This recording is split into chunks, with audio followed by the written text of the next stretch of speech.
बेधड़क में आपका स्वागत है। मैं हूं सौरभ शर्मा आपके साथ।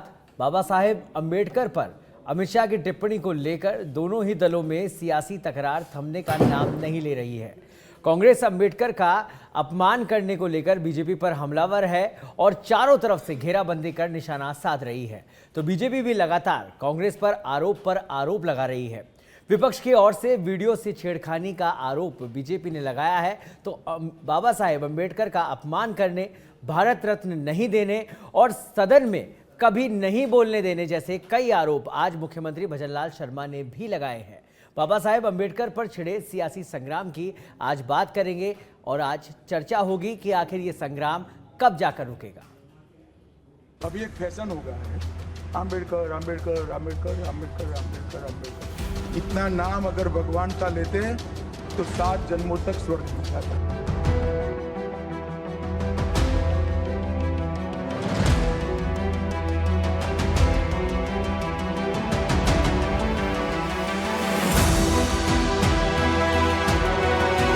कांग्रेस ने कभी देश के विकास की बात नहीं, अंतिम पंक्ति में खड़े व्यक्ति की बात नहीं। कांग्रेस हमेशा बात करती है, जैसा मैंने कहा, झूठ और लूट और भ्रष्टाचार की बात करती है। जिन्होंने इस देश को संविधान दिया, देश के उत्थान की बात की, आपने उनको क्या दिया, ये जरा अपने गले बांध में झांक करके देखिए। और इस चर्चा को आगे बढ़ाने के लिए हमारे साथ हमारे मेहमान जुड़ चुके हैं, जिनसे आपको मुखातिब करा देते हैं। हमारे साथ जुड़े हैं अटल खंडेलवाल जी, जो कि बीजेपी से प्रवक्ता हैं। सर, बहुत बहुत स्वागत है आपका। साथ ही हमारे साथ भरत मेघवाल जी जुड़े हैं, कांग्रेस से प्रवक्ता। सर, बहुत बहुत स्वागत है आपका। हमारे साथ जुड़े हैं देवेंद्र शास्त्री जी, जो कि राजनीतिक विश्लेषक है। सर, बहुत बहुत स्वागत है आपका। और साथ ही मेरे सहयोगी लाल सिंह फौजदार में हमारे साथ जुड़ गए हैं। तो चर्चा कौन कितना मान रख रहा है, पूरे देश में यही चर्चा हो रही है। सबसे पहले मैं अटल जी आपके पास आना चाहूँगा। आज की ये प्रेस वार्ता, इस पूरे महासंग्राम जो सियासी संग्राम चल रहा है कि बाबा साहेब को कौन कितना मान दे रहा है, उसका अंत है या शुरुआत है? देखिए, बात ऐसी है कि आप काम करके दिखाओ। जो देश के अंतिम छोर पे बैठा है उस तक चीजें पहुंचनी चाहिए थी। केवल गरीबी हटाओ, वंचितों के हम साथ हैं, केवल ये नारे देना, महिलाओं के हम साथ हैं, जाति, कभी कहते हैं जाति नहीं होनी चाहिए, कभी जाति ही इनके लिए विशेष हो जाती है।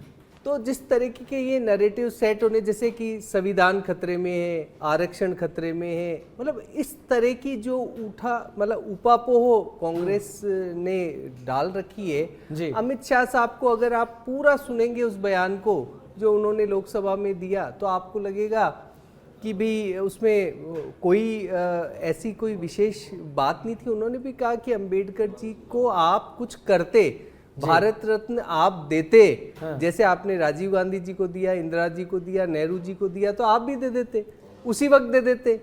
अटल जी, लेकिन हम तो चाहते हैं कि काम है मुद्दा बनाना, लेकिन सरकार का ये काम तो नहीं है कि उस मुद्दे में फंस जाना। सुनिए सौरभ जी, हाँ, बिल्कुल आप ये गलत बोल रहे हो कि विपक्ष का काम है मुद्दा बनाना। ना, मुद्दा नहीं, हम कुछ गलत, सत्ता पक्ष के अगर कोई व्यक्ति गलत कर रहा है, तो उस बात को सत्यता के साथ जनता के पास पहुंचाना, जनता को जोड़ के और लड़ाई को बढ़ाना जी, ये है। केवल डीप स्टेट के साथ मिलकर के और भारत को आप कमजोर करने की कोशिश करो और रियलिटी कुछ और हो जी। जनता का आप गरीबी दूर करने की बात करो और जनता का ही शोषण करो। ये है हमारा। ठीक है भरत जी, जवाब दीजिए। इसी के लिए हम रियलिटी से वाकई में दूर हैं और इस विवाद को बनाया जा रहा है। सर, मेरे हिसाब से मुझे लगता है जब स्पष्टीकरण आ गया तो समाप्त हो जाना चाहिए थी, बात को समाप्त कर देना था। बात समाप्त होने की नहीं है सौरभ जी। आप देखिए कि किस तरीके से अमित शाह जी ने जो उनकी मानसिक जो चीज़ें थी, जो उनको सोच थी बाबा साहब के लिए, वो उनके मुख पर आ गई। उन्होंने कहा कि अगर आपने इतनी बार भगवान का नाम लिया आता तो आपको स्वर्ग मिल जाता। मुझे लगता है कि स्वर्ग मरने के बाद नहीं, स्वर्ग जीते जी मिला जाता है। और वो स्वर्ग होता है जीने का अधिकार, खाने का अधिकार, शिक्षा के अधिकार, समानता का अधिकार, और वो सब अधिकार दिया बाबा साहब ने। मैं आपको बता दूं, ये वही आरएसएस और भारतीय जनता पार्टी है जिन्होंने 1949 में पूरे देश के अंदर बाबा साहब की शव यात्रा निकाली थी, जिन्होंने रामलीला मैदान में बाबा साहब के पुतले दहन करे थे और बाबा साहब को गालियां बकी थी। आज उनकी बात करते हैं। कांग्रेस पार्टी है जिन्होंने 1952 में जब वो चुनाव हार गए थे, उसके बावजूद भी 1952 से से लेकर 1956 तक बॉम्बे स्टेट से उनको राज्यसभा का सांसद बनाया। और जब बाबा साहब हिंदू कोड बिल लेकर आ रहे थे जिसमें महिलाओं को और शूद्रों को और दलितों को सबको अधिकार दिया जा रहा था, तब यही भारतीय जनता पार्टी थी और यही आरएसएस के लोग थे जिन्होंने उसका घोर विरोध किया। और सबसे बड़ी बात, अभी ये बार बार भारत रत्न की बात करते हैं, 1990 में सबसे पहली बात मैं बता दूं, भारतीय जनता पार्टी ने तो भारत रत्न दिया ही नहीं था। ये तो जनता दल की सरकार थी जिसमें इनका समर्थन था। और सौरभ जी एक चीज मैं आपको बताऊं, अरुण वो भी यही कह रहे हैं सर, समर्थित सरकार थी और उसी टाइम दिया गया। अरुण शौर्य, अटल जी मैं अपने जवाब दे दूं। 1997 में एक पुस्तक लिखी थी अरुण शौर्य जी ने, जो भारतीय जनता पार्टी के नेता है। उन्होंने लिखी थी the worship of false god. उसमें उन्होंने ये लिखा था, इंग्लिश में है वो, उन्होंने लिखा था कि जो बाबा साहब है वो सेल्फ सेंटर है। बाबा साहब पैथेटिक, अनपैथेटिक मतलब देशद्रोही है। बाबा साहब वो है जिन्होंने अपने लाभ के लिए अंग्रेजों की गुलामी करी। बाबा साहब के लिए गलत से गलत शब्द लिखे और उसका उनको क्या मिलता है फल कि 1998 में वो राज्यसभा जाते हैं भारतीय जनता पार्टी की तरफ से। 4 बड़े बड़े मंत्रालय मिलते हैं। 2004 में फिर से उनको राज्यसभा भेजा जाता है। तो ये भारतीय जनता पार्टी आज बाबा साहब की बात करती है। क्या आज भारतीय जनता पार्टी और आरएसएस की विचारधारा बाबा साहब की विचारधारा से मेल खाती है? बाबा साहब ने हमेशा महिलाओं के उद्धार की बात की, दलितों के उद्धार की बात की, लोगों को समानता देने की बात की। जिस दिन से ये विवाद शुरू हुआ था तब से आरोप प्रत्यारोप चले आ रहे हैं, निष्कर्ष नहीं निकल पा रहा है। देवेंद्र जी क्या देख पा रहे हैं?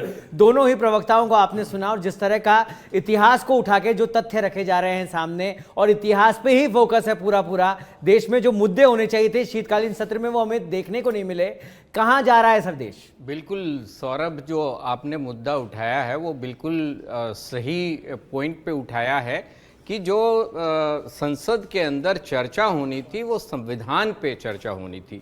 संविधान के अनुसार इस देश को हम कहाँ ले जा रहे हैं इस पे चर्चा फोकस होनी चाहिए थी।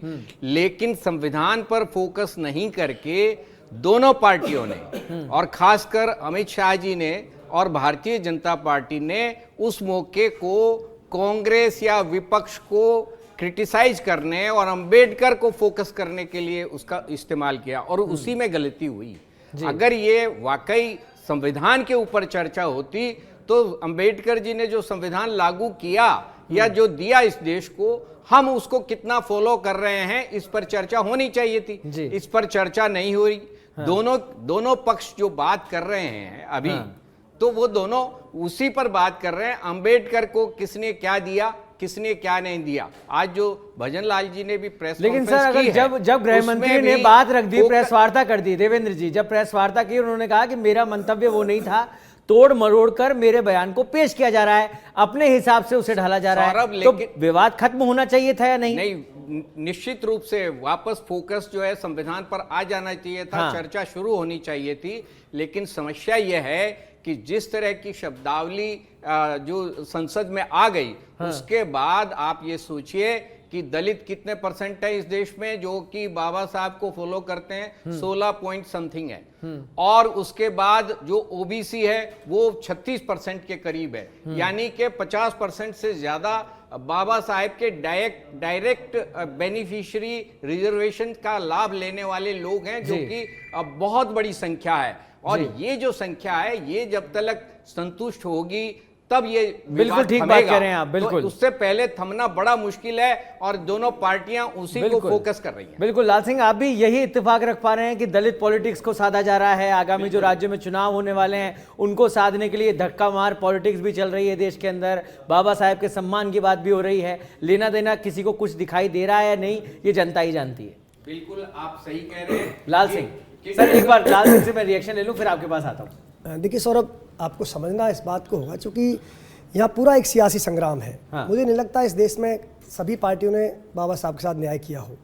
अगर बाबा साहब के साथ न्याय किया होता और उनके दर्शन की पालना राजनीतिक दलों ने सच्चे मन से की होती तो आज आज़ाद भारत में इतने दशकों बाद आपको ऐसी तस्वीर नहीं मिलती कि दलित दूल्हे को घोड़ी से उतार दिया गया हो जी, या किसी जाति विशेष के नाम पर किसी को प्रताड़ित किया गया हो। आप देखिए सौरभ जी, समझो इस देश की संस्कृति को समझो, आखिर ये आया कब?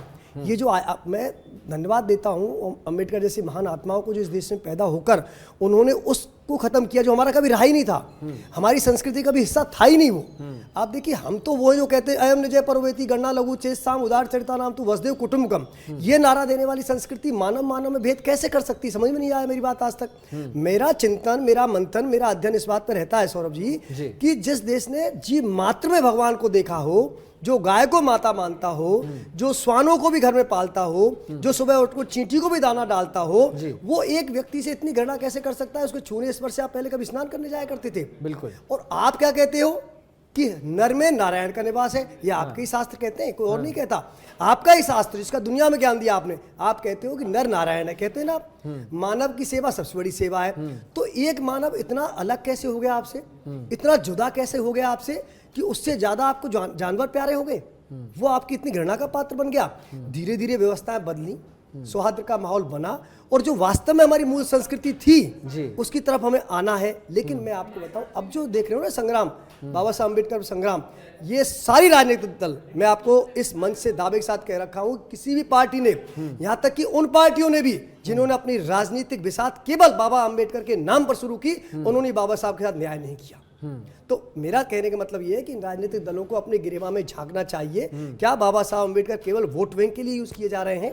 क्या केवल वो विरोध का मुद्दा सिर्फ इसलिए कि जो तथाकथित आरक्षण वर्ग वो आपसे जुड़ जाए या जिससे किसी से टूट जाए? नहीं, राजनीतिक दलों को सही मायनों में अपने गिरेवा में झांकना चाहिए। और क्या आज वो बाबा साहब के दर्शन की पालना कर रहे हैं? बिल्कुल। क्या संविधान के मूल सिद्धांतों को मानकर राजनीति कर रहे हैं, देश की सेवा कर रहे हैं? ये चिंता का विषय है। बिल्कुल अटल जी, ये चिंता का विषय है जो लाल सिंह जी ने बात कही, और मुझे लगता है कि ये समझने की बेहद ज़रूरत है कि काउंटर पर काउंटर किया जाए, समस्या को समस्या बने रहने दिया जाए। अगर विपक्ष मुद्दा बनाया जा रहा है, घेरने की कोशिश कर रहा है, तो सर एक कोई अलग मार्ग में निकालने की जरूरत है। केवल बाबा साहेब को ही टारगेट करके बैठे हुए हैं अभी। सौरभ जी, आप हमारे ऊपर आप आरोप लगा रहे हो, आप ऐसे समझने की सर जिम्मेदारी तो आपकी बनेगी ज्यादा। सदन अगर नहीं चल रहा तो जिम्मेदारी आपको लेनी पड़ेगी। बाकायदा अमित शाह जी ने जाकर के और उस पे स्टेटमेंट जारी किया, बताया कि भाई सारी चीजों को स्पष्टीकरण दे दिया क्या करना चाहिए। मुद्दा तो नैरेटिव तो ये फिक्स कर रहे हैं, रोडों पे तो ये आ रहे हैं, ये दिखा रहे हैं हितकर कितने। हम तो कहते हैं कि भाई सारी जातियां हमारी ये, और जो भी अगर मान लो इतने भाई कितने साल तक ये मुगलों से अंग्रेजों से बाहर निकला ये देश, और उसमें अगर किसी उस समाज के अंदर अगर कोई कुरीति रह गई तो उसको भी दूर किया जा रहा है, और हम सहयोग कर रहे हैं ना। हमारी ऊपर आप देखिए, राष्ट्रपति हैं मुर्मू जी, वो किस उससे आती हैं, कितने मुख्यमंत्री हैं, हर जगह हम इस विवाद में जाते ही नहीं। हम जातिवाद को, हमारे तो अब तो सभी लोग हमारे जातिवाद को लेकर के भी स्पष्टीकरण दे चुके कि भाई हमारे समाज का जो एक कुरीति, जो लाल सिंह जी ने भी बताया कि कुरीति थी, और उसको मान भी रहे हैं। फिर ये तस्वीरें क्यों देखने को मिल रही है? ना शीतकालीन सत्र में गतिरोध खत्म होता है, फिर धक्का मार पॉलिटिक्स चालू हो जाती है देश के अंदर। क्या हो जाता है? गतिरोध खत्म होता दिखाई नहीं दे रहा है। आप समझिए, कोई चाह ही नहीं रहा है, कोई आकर के फिलिस्तीन की बात करने लगता है, कोई कभी जॉर्ज सोराज के वहां पर किसी अडानी को लेकर के बात करता है, कभी हिंडनबर्ग को लेकर के बात करता है, कभी पेगासस इजराइल वाली सॉफ्टवेयर को लेकर के बात करता है। क्या क्या कर रहे हैं इस देश को कमजोर करने के लिए। लेकिन हम एक, हमारी नीति है, हमारे माननीय प्रधानमंत्री जी कि अंतिम छोर तक का जो व्यक्ति है उसके पास सारी सुख सुविधा पहुंचे, पानी पहुंचे, बिजली पहुंचे, मकान पहुंचे। 4 करोड़ आवास ऐसे ही बन गए क्या? आज तक क्यों नहीं बने 50 साल में? क्यों 4 ट्रिलियन की इकोनॉमी हो गई और हम 5वें देश बन गए इकोनॉमी में? और हम अभी भी कह रहे हैं, हमारे माननीय प्रधानमंत्री जी और मुख्यमंत्री जी भी, कि हम इस विकसित स्टेट की बात करते हैं, वो विकसित राष्ट्र की तरफ हम बढ़ रहे हैं जी। देखिए, बात इतनी सी है कि जिन लोगों ने ये देश को कमजोर करने की सोच रखी है, या जो एक दिमागी तौर पे आते हैं कि हमें तो केवल नैरेटिव सेट करना है, हमें काम करने ही नहीं देना है, हमें रोकना है, तो उसका क्या करा जाए? उसके लिए तो हम भरत जी इस बात का जवाब दीजिए। सर बेहद गंभीर विषय है कि पॉजिटिव नैरेटिव भी सेट किए जा सकते हैं। केवल अंतर्राष्ट्रीय मुद्दों पर अगर बात करेंगे, देश के जो स्थानीय मुद्दे हैं, सर जनता ने जिताकर भेजा है आपको वहां पर, जिम्मेदारी तो दोनों को निभानी पड़ेगी। अगर गतिरोध वहां से हो रहा है, समस्या का समाधान तो मिल बैठकर निकलेगा ना सर। भरत जी। सौरभ जी देखिए, जब देश आज़ाद हुआ तब देश के सामने सबसे बड़ी एक जो चीज़ थी कि इस देश को किस तरीके से चलाया जाए, इस देश का लोकतंत्र कैसे लिखा जाए। और उस समय कांग्रेस पार्टी विद्यमान थी। कांग्रेस पार्टी ने बाबा साहब को ड्राफ्टिंग कमेटी का चेयरमैन बनाया और उन्होंने जो संविधान लिखा, उन्होंने जो बातें बताई, उसको इनकॉर्पोरेट किया, उस संविधान को इस देश में लागू किया जो आज तक चलता आ रहा है। श्यामा प्रसाद मुखर्जी जी, आरएसएस, जनसंघ, ये सब इनके विरोधी थे। क्यों? क्योंकि वो अधिकारों की बात करते थे। 2014 से पहले मैं लगातार बता सकता हूं कि चाहे इनके अमित मालवीय हों, चाहे मोहन भागवत जी हो, चाहे उत्तर प्रदेश के इनके मुख्यमंत्री रहे हों, उन्होंने लगातार आरक्षण विरोधी बातें की। इन्होंने कहा कि आरक्षण को खत्म कर देना चाहिए, इस देश में आरक्षण की कहीं जरूरत नहीं है। हमेशा इन्होंने बाबा साहब के विचारों की अवहेलना की। और अभी रिसेंटली आप इस चुनाव में देख लीजिए कि किस तरीके से इनके जो सांसद प्रत्याशी थे, उन्होंने हमेशा कहा कि हम संविधान को बदलने वाले हैं, 400 से ज्यादा सीटें आ जाएगी। हम उस देश में बैठे हैं, हम उस देश में बात कर रहे हैं जिस देश में बाबा साहब द्वारा लिखित संविधान के अनुसार ये देश चलता है। और इस देश की संसद के अंदर अगर बाबा साहब के बारे में आप इस तरह की बातें करेंगे तो आप चाहते हैं कि विपक्ष चुप बैठ जाएगा। आपको और हमको सबको ध्यान है कि इस देश की संसद के अंदर ही किस तरीके से किसी एक समाज के लिए एक सांसद महोदय ने किस तरह के शब्दों का उपयोग किया था। जब द्रौपदी मुर्मू जी के लिए अधीर रंजन जी के शब्दों गलत तरीके से शब्द निकल गए थे, तब यही सत्ता पक्ष था ना जिसने किस तरीके से कांग्रेस पार्टी को बार बार जलील करने का काम किया। तो सर और कोई आज गलत ये बोलेगा बात तो करते विरोध हैं। तो होगा सर उसका। तो क्या ये विरोध नहीं होना चाहिए? ठीक है, लेकिन ये अगर विरोध नहीं होना चाहिए। अगर प्रेस वार्ता करके गृह मंत्री ने अपनी बात को सही तरह से समझा दिया, ढंग से रख दिया, तो उसके बाद क्या सर उन्होंने समाप्त माफी होना मांगी? चाहिए था। क्या उन्होंने माफी मांगी? उन्होंने ये बताओ कि एक अटल जी। सांसद ने कुछ कह दिया और प्रधानमंत्री जी ने उस बात का स्पष्टीकरण दे दिया कि कोई संविधान से छेड़छाड़ नहीं, उसके बाद भी इन्होंने मुद्दा बनाया ना। इनको तो क्या हुआ, लोकसभा के वक्त क्या हुआ, आरक्षण खतरे संविधान में बनाया गया। ये देवेंद्र जी, लोग जो लुभावने विकास बातें की करना, गति देश 1 में लाख वाकई में रुपए होनी चाहिए महिलाओं को दे थी, देना। शीतकालीन सत्र पे जो तो ये विकास क्या की है? बातें होनी चाहिए थी, वो बातें नहीं होती है और इतिहास की लड़ाई आज जनता के हक पर आ जाती है। बिल्कुल सौरभ, मैं कई बार कह चुका हूं ये बात कि जो राजनीतिक दल, जो सरकारें वर्तमान और भविष्य के ऊपर कुछ काम करने के काबिल नहीं होती, वो हमेशा इतिहास की कहानियां और कथाओं के ऊपर लड़ाई झगड़े करती हैं। ये कांग्रेस के साथ भी उतना ही सत्य है जितना कि मौजूदा सरकार के साथ, कि आप देख लो जब भी कोई हम डिबेट में बैठते हैं तो इतिहास में चले जाते हैं, वर्तमान और भविष्य की तरफ हमारा कोई फोकस नहीं होता।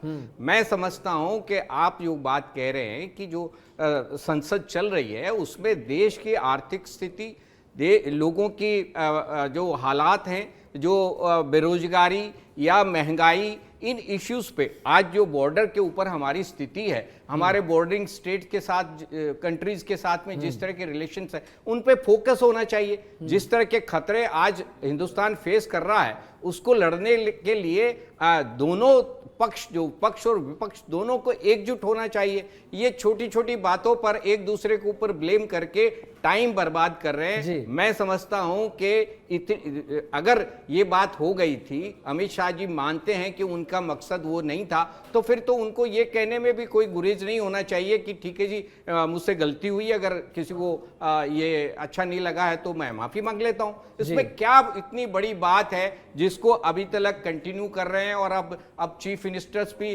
प्रेस कॉन्फ्रेंस करेंगे, कांग्रेस भी प्रेस कॉन्फ्रेंस करेगी, सैकड़ों प्रेस कॉन्फ्रेंस, एक ही बात दोहरानी है, इसके अलावा कुछ करना नहीं है, एक दूसरे पर ब्लेम गेम के अलावा कुछ उसमें निकलना नहीं। पर सर ये बात भी तो ठीक नहीं है ना कि स्पष्टीकरण भी, कि इसके हिसाब से एक स्पष्टीकरण होगा, दूसरे के हिसाब से दूसरा स्पष्टीकरण होगा। गृह मंत्री ने दिया था। लाल सिंह, आज सीएम को क्यों जरूरत पड़ गई थी? देखो सौरभ, मैं एक पॉइंट बता देना चाहता हूं कि इसमें पूरी की पूरी कहानी जो है वो 50% से ऊपर जो ओबीसी और दलित वर्ग है, जो कि आरक्षण और अंबेडकरवादी है, उसके वोट बैंक का झगड़ा है। वो अगर नाराज है तो कोई भी किसी भी एक्सटेंट तक कोई भी पार्टी जाएगी। ठीक है। लाल सिंह, देखिए बिल्कुल बात तो यही है सौरभ कि कहीं ना कहीं सियासी संग्राम ये सियासी लाभ के लिए हो रहा है। अब दोनों ही पार्टियां चाहती हैं कि सबसे बड़ा वोट बैंक, दलित वोट बैंक उनके साए में कैसे आए। देखिए कांग्रेस साथ बड़ी दुर्भाग्य की बात है कि जो सबसे बड़ी मास पार्टी रही है उससे आज वही वोट बैंक छिटक रहा है जिसके दम पर कांग्रेस ने लंबे समय देश पर शासन किया।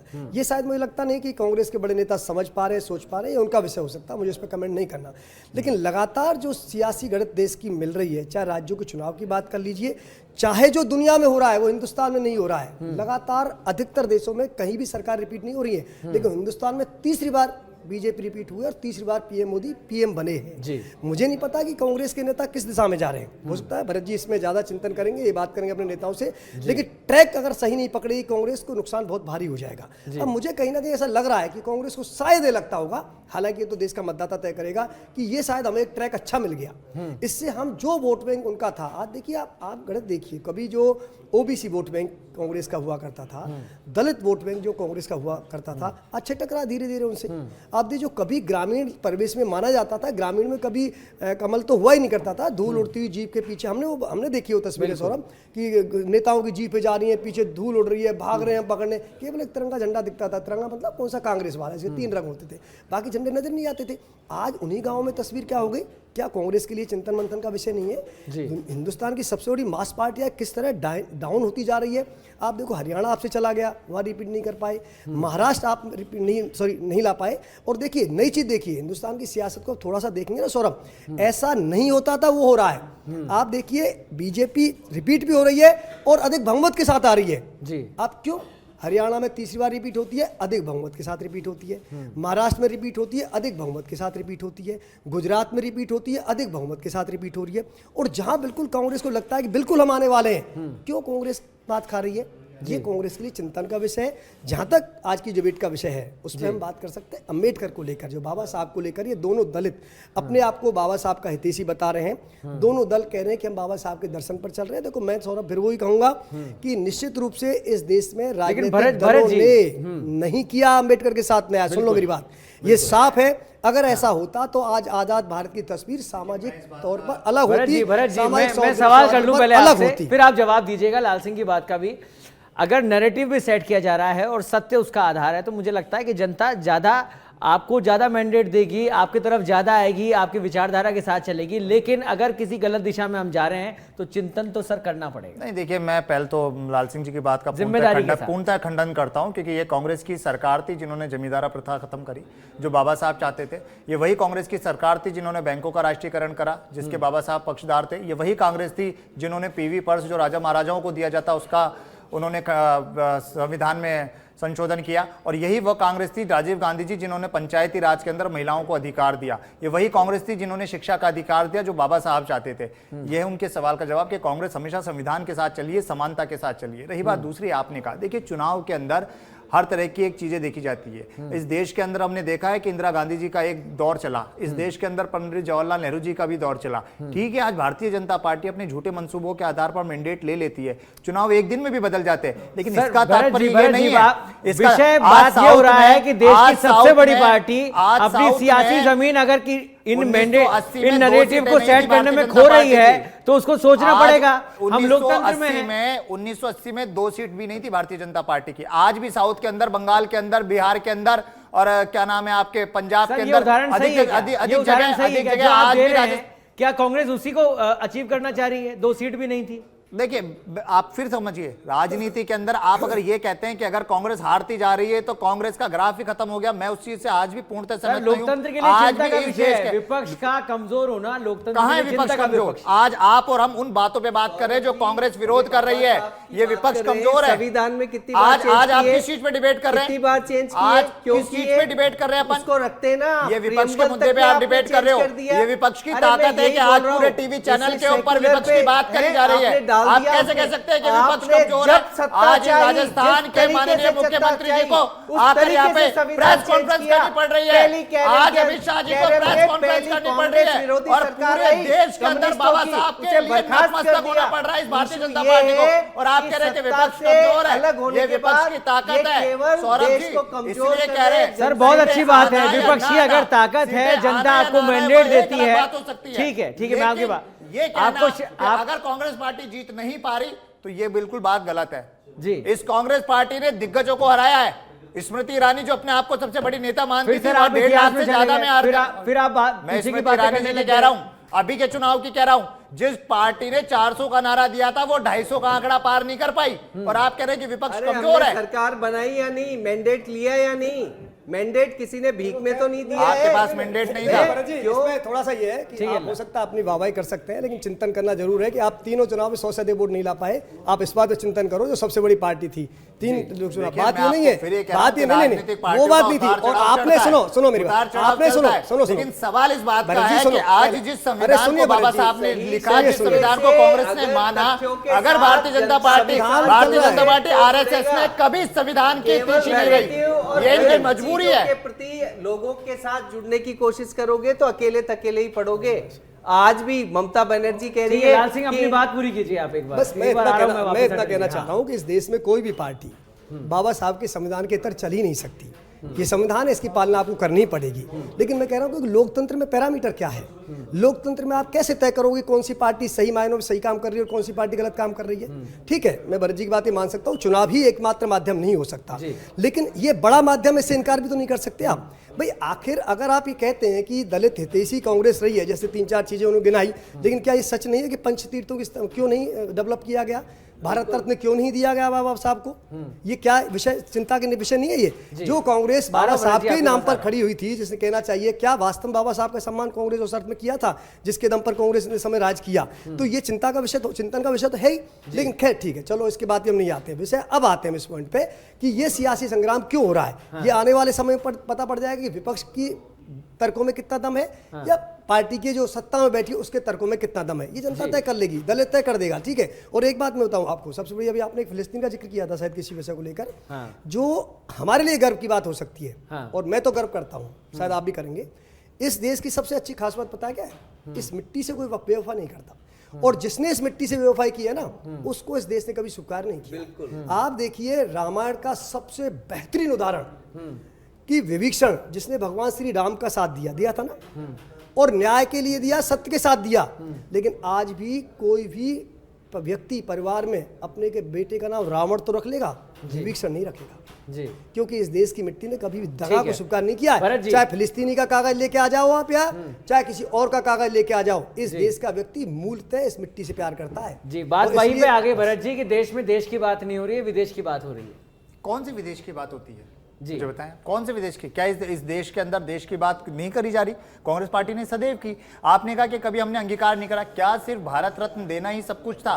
भारत रत्न देके आपके नेता बाबा साहब को देशद्रोही कहते हैं, बाबा साहब को सेल्फ सेंटर कहते हैं, बाबा साहब को अंग्रेजों का गुलाम कहते हैं, उनको आप राज्यसभा में भेजते हैं, उनको आप 4 बार मंत्रिमंडल देते हैं। हिंदू कोड बिल के सबसे बड़े विरोधी थी आरएसएस और Bharatiya Janata party. Hindu code bill Pandit Jawaharlal Nehru ji ने लागू किया 1952 के चुनाव के बाद। आज जो हिंदू मैरिज एक्ट है, जो महिलाओं को आज संपत्ति में अधिकार मिल रहा है, जो पुनः विवाह हो रहा है, जो शिक्षा का अधिकार मिल रहा है, वो सब बाबा साहब की सोच थी, और कांग्रेस पार्टी में पंडित जवाहरलाल नेहरू जी ने उसको लागू किया। मैं ये पूछना चाहता हूँ, आज पूंजीवादी किसको कहा जाए? आज भारतीय जनता पार्टी पूरी तरह से पूंजीवादी के ऊपर है। भारतीय जनता पार्टी कभी दलितों के उत्थान की बात नहीं करती। आप सबका साथ, सबके विकास के लिए नारे तो देते हैं, लेकिन आप भरे मार्केट में, भरे सदन में, भरे सभा में आप कहते हैं मां के आधार पर। आज बाबा साहब का जो संविधान था उसमें लिखा कि सभी धर्मों की उपासना होनी चाहिए, सभी धर्मों को समान अधिकार मिलना चाहिए, लेकिन आज भारतीय जनता पार्टी खुलेआम एक धर्म को गालियां बकती है। अटल जी, एक क्लोजिंग कमेंट मैं देवेंद्र जी से ले लेता हूँ।